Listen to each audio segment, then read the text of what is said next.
他是以毒建国第一人，16岁就有了铁血屠夫的称号，手中握着6个师的兵力，称霸金三角长达数十年。他就是世界第一毒枭总统坤沙。今天我们便通过电影《金三角群英会》了解一下坤沙的风云事迹。影片开始于一场香港的社团会议，香港毒枭马先生为了抢夺坤沙在泰国的面粉路线，派人抢了坤沙的货。这个马先生映射的大概率就是马氏兄弟之一。他认为虽然这里是香港，但坤沙毕竟是世界级的大毒枭，一定要提防他的报复。但他的手下却不以为然，他认为就算坤沙实力再强，也不敢到香港闹事儿。之后呢，又对马先生大肆夸奖。谁知就在这时，突然一声枪响，马先生的手下命丧当场。来人正是坤沙手下的第一杀手汉斯。马先生指责他胡乱开枪杀人，谁知汉斯当场便拉来一人。这人呢，就是抢劫坤沙行动的参与者。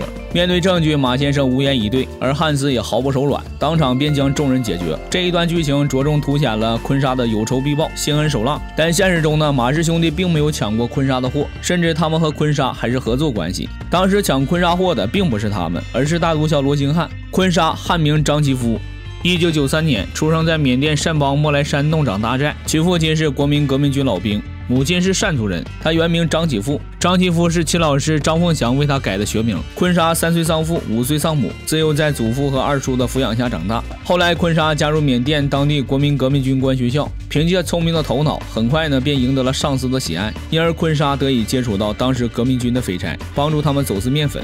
也是从这个时候开始，坤沙第一次接触到了面粉。直到16岁那年，坤沙第一次名扬金三角。当时他奉命押送一批面粉，不料却被其他集团盯上。面对数倍于己方兵力的敌人，年仅16岁的坤沙临危不乱，把自己伪装成毫不知情无辜少年，心甘情愿的投降，并且还热情的邀请对方以及对方的家人到自己的大寨赴宴。对方见他只是一个孩子，并没有多想。可就在宴会进行的火热时，坤沙突然举枪，将对方及其家人尽数杀死。从此，坤沙在金三角一战成名，并且拥有了铁血屠夫的称号。之后，坤沙便开始慢慢建立属于自己的武装力量，并逐渐在金三角站稳脚跟。从1962年开始，坤沙和当时金三角最大毒枭罗兴汉就摩擦不断，两人为了争抢泰国的路线大打出手。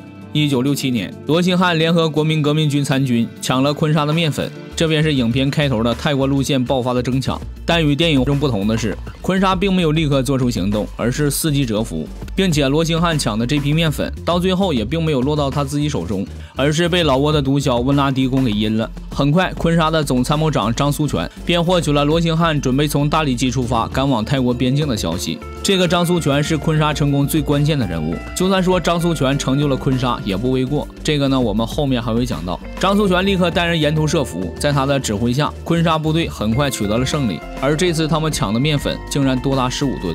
回到电影，香港女大佬叶枫正在进行人口交易。不料呢，抗暴联盟最高指挥官加利上校突然带人出现，叶枫随即和加利上校展开枪战。这个叶枫可谓是恶贯满盈，除了贩卖人口之外，他还是一名大毒枭。加利上校近期获得线报，叶枫即将和金三角的坤沙集团接头，两方正策划进行一场有史以来最大的面粉交易，交易量高达500公斤。于是加利上校便想通过他引出坤沙集团的接头人，并通过他们一举捣毁坤沙集团。不过叶枫也不是吃素的，他顽强抵抗，最终呢竟然逃过了围捕。抓捕计划失利，加利上校召开内部会议。这次和叶枫接头的是坤沙集团的2号人物松麦以及头号杀手汉斯。这个松麦是国民革命军的退役军官，其原型就是坤沙集团的张苏全。张苏全1927年出生在辽宁河庄，满族人。1948年毕业于黄埔军校，成为第27学员。1959年随国军支援太北。在1961年的国雷行动后，张苏全发现金三角的商机，于是便选择留在了金三角，并在1963年结识坤沙，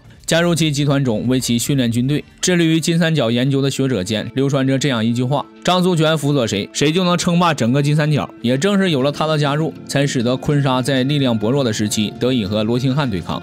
张苏全将坤沙集团零散的武装力量集中起来，进行军事化、系统化的训练，将这支部队打造成拥有强悍战斗力的坤家军。然而张苏全绝不仅仅只有军事头脑，其政治才华也让人称奇。1969年，坤沙被国民革命军委任为华侨协会联合会执委。同年10月，缅甸政府紧急邀请坤沙参加一场军事会议。当时风头正盛的坤沙并没有在意，义无反顾地登上了专机，但没想到这却是一场鸿门宴。一落地，坤沙就被捕入狱，然后判处死刑。与此同时呢，缅甸军方开始对坤沙集团进行围剿。在张苏全的指挥下，坤沙集团才得以幸存。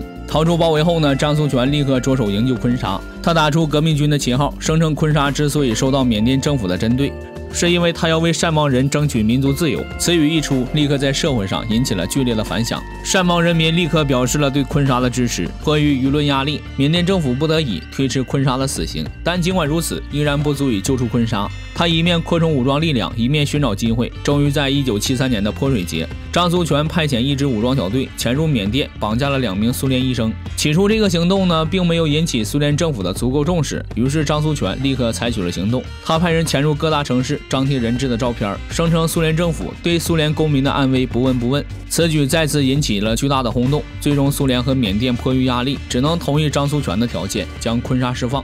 回到电影，有了上次失败的经历，这次嘉利上校准备派出2名美女卧底，她们分别是蓝英和白露，监视叶枫和宋麦的交易。别看这2人肤白貌美，可动起手来，战斗力丝毫不输给男人，就连训练有素的士兵也不是他们的对手。2人进入缅甸，顺利和抗暴集团的线人接上了头。这人呢，就是旅店的老板。经过惊吓得知，老板虽然没有见过宋麦，但在最近却经常见到叶枫到自己的酒吧。于是白露和蓝英立刻埋伏在酒吧中。果不其然，很快呢便见到叶枫出现，并且他的行为十分可疑。在和手下耳语几句之后，立刻就离开了酒吧。2人呢立刻跟上，不料叶枫没走几步，就发现2人在跟踪他们，于是呢立刻和手下分开。蓝英和白露也兵分2路，由白露跟踪叶枫，蓝英跟踪叶枫的手下。谁知叶枫不仅没有逃走，反而找了个僻静的地方将白露拦了下来。2人大打出手，最终白露不敌，狼狈逃走。可另一边的蓝英就没那么幸运了。他得知自己被发现后，计划叶枫的手下逃走，谁知却中了圈套，被叶枫活捉。为了骗取叶枫的信任，他只能谎称自己是来找叶枫做假钞生意的。与此同时呢，回到宾馆的白露发现蓝英不在，刚打算寻找他的下落，谁知这时宋麦和汉斯也住进了酒店。在老板的安排下，2人住在白露的隔壁。白露不得已只能独自实施监听。宋麦用无线电联系叶枫，告知他交易的地点在卡拉洪山。谁知叶枫那边却怎么也听不清宋麦在说什么。宋麦几人立刻意识到有人在监听自己。汉斯通过信号器很快便查到了隔壁的白露。宋麦破门而入，白露凭借出色的身手和几人展开枪战，就算他身手再好，终是双拳难敌四手。在逃跑时，白露不慎中枪，他担心自己被抓，于是在逃跑前呢，将宋麦的交易信息交给了老板，希望他能通知嘉利上校。不过白露刚逃走，老板就被赶来的宋麦和汉斯开枪打倒。叶枫这边呢，他也对此次通话的安全产生了怀疑，于是打算提前和宋麦会面，一同前往卡拉洪山进行交易。被抓的蓝英看准时机，击败叶枫的手下逃了出去。回到宾馆之后，他发现这里已经经历了一场惨烈的枪战。在性命垂危的老板口中，蓝英得知了交易地点就在卡拉洪山。于是呢，他立刻将消息通知给嘉利上校。嘉利上校立刻率领部队赶到金三角。起初他们计划在半路拦截叶枫和宋麦，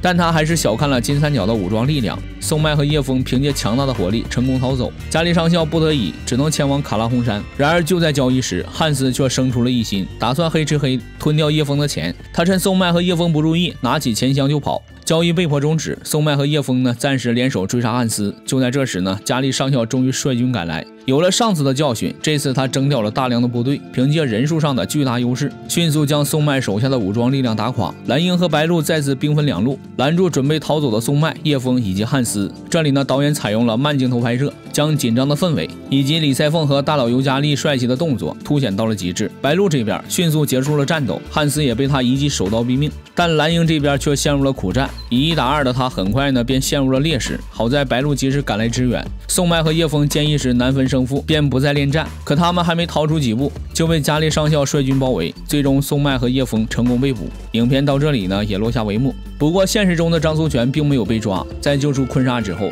，2人重整9部残军，吸纳周围小型部落的力量，很快便再次在金三角占有了一席之地。1978年，缅甸政府开始禁毒，赌王罗兴汉在多国政府联合军的进攻之下溃败，最终呢在泰国被捕。这里呢说句题外话，罗兴汉被抓后判处终身监禁，可缅甸政府给他定的罪名却不是贩卖毒品，而是走私毒品罪。走私这2个字很值得玩味。罗兴汉被捕后，坤沙取代他成为了新的毒王，其面粉交易量更是占到了整个金三角的80%，甚至还将自己的面粉打上商标。这个著名的双狮地球标志就是坤沙集团的象征，坤沙愈加如日中天。然而他的野心绝不止于此。1984年呢，坤沙发动善族革命，竖起善邦独立建国的大旗。在这之后呢，他又合并善邦当地的武装力量，成立善邦联合军，由自己出任总司令。到了90年代初，坤沙的实力更是空前强大。他不满足于只涉猎毒品行业，开始走私翡翠、宝石、军火等等。与此同时呢，他还开始对辖区内征收鸦片税，